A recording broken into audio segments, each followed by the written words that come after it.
আসেন, এখানে কোন সহযোদ্ধা বন্ধু সহযোদ্ধা আমাদের কেউ যদি এই মাঠ থেকে তাদের কেউ মারা যায়, কোন রকমের বিপদকালী ঘটনা ঘটে, সেই দায়িত্ব আপনাদেরকে নিতে হবে। তাই বলতাম আজকের কর্মদিবসের দিনের কর্মদিবসের ভিতরে আমরা অন্য কোন লক্ষ্য উদ্দেশ্য নিয়ে এখানে আসি নাই। আমাদের এই সুশৃঙ্খল শান্তিপূর্ণ অবস্থান কর্মসূচির উদ্দেশ্য মাত্র একটাই, সেটা হলো স্বীকৃতি এমপিও বাস্তবায়ন করা।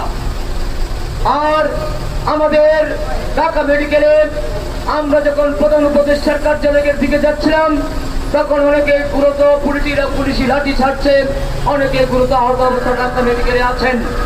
তার সকলেই জানেন সারা বাংলাদেশে এই আন্দোলন যেভাবে ব্যাপক বিস্তার লাভ করে, যেভাবে ফোকাসিং হয়েছে, এরপরে আর আমরা আমাদের ভাষা খুঁজে পাচ্ছি না আসলে আর কি করলে পরে আপনাদের এই অন্ধত্ব, আপনাদের এই কালো মেঘের ছায়া দূর হতে পারে। বন্ধুরা আমার, আমরা মাঠে এসেছি, আমরা বাড়িতে ফিরে যাওয়ার জন্য আসি নাই। আপনারা কি বাড়িতে ফিরে যাওয়ার জন্য এসেছেন?